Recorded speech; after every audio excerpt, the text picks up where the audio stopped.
To you all wherever you find yourself.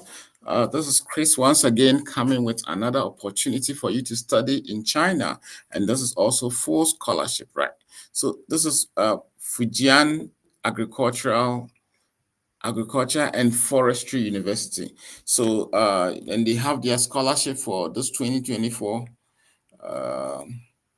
year. So this is a university in China, and they are giving scholarship to cover these areas. I mean, the scholarship takes care of full tuition waiver, and also they have what they give full and partial tuition, but it's advisable to go for the full one. Yes, and they also give living stipend, right? So monthly allowance to cover living expenses. The amount can vary depending on the level, whether you are master's, PhD, whatever. So this also varies. So meaning that PhDs will take more than masters and like that. So they also give accommodation on campus housing or a housing allowance for off-campus living. So they give campus, if you want to stay inside the school or outside, they give those things also. And mostly it's advisable to go for on-campus accommodation for security purposes. But if you want to be on your own too, no problem. He also gives health insurance and also travel expenses, right? He also some scholarship may cover one round trip, yes, one round trip airfare for international students. And then they also, as I also said, a comprehensive medical insurance is also there. So now let's look into the eligibility criteria. How do I qualify to apply for the scholarship or not? So applicants must be non-Chinese. So definitely, once you are not Chinese, you qualify for this. So Chinese nationals who have emigrated and wish to return as international students need to have so I'm not interested in these Chinese people. Yours is that you are non-Chinese, so it's good. And let's say, and physical and mental health in line with China's and FAFU's requirements is mandatory. Yes, so applicants with serious mental disorders or infectious disease will not be admitted.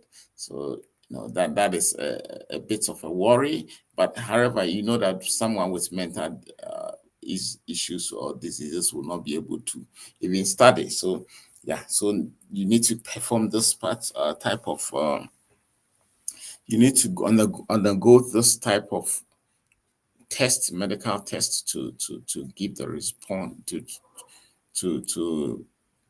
give the report.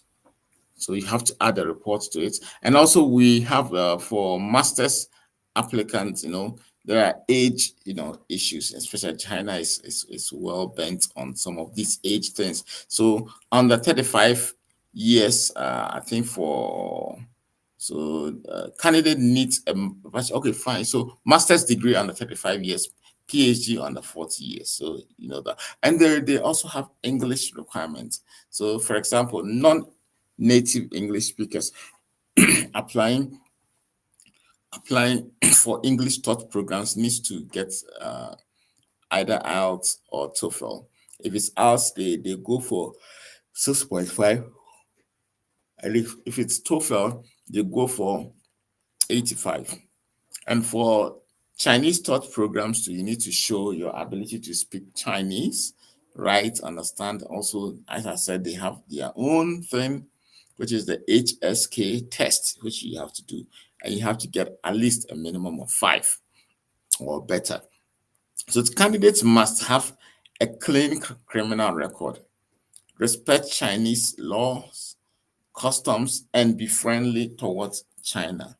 So these are also requirements. So online registration. So to apply, you need to create an online registration, and the link is here. I'm going to share down there so that you can follow this and you apply. And submission of documents. There are a list of documents you need to dossier. You need to submit your passports, certificates, transcripts, like that. So you need to apply to attach all these things. And there's also digital format only. Okay, fine. So this just, you don't even post it compared to the previous video which I made, which they need the digital and the postal one, but this one no post. So remember, FU accept only online submissions. So now I think they listed the documents here which you need to get. So the document is your valid scan passport, highest education diploma, it should be notarized with notarized translation, if not in English or Chinese, yes.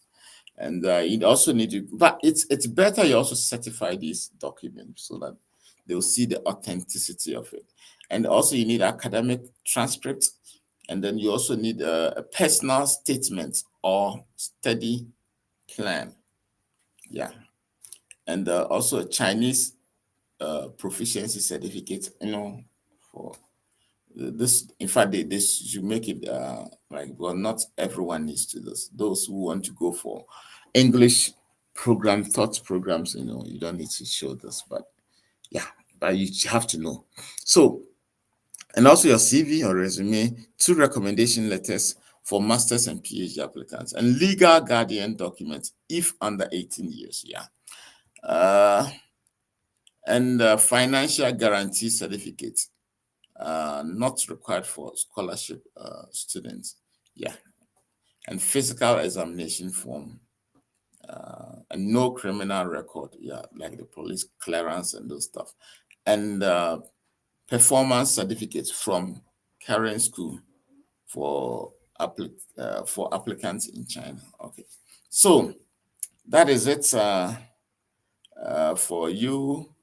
And there's a note here which I want to tell. So registration period after selection. So once you've been selected, the registration period for new international student is typically between September and October 2024. And please keep an eye on the websites. They will be giving you details which will help you to apply, or which will guide you. Yes. So thank you very much. And as usual, please subscribe. Subscribe, please. Subscribe.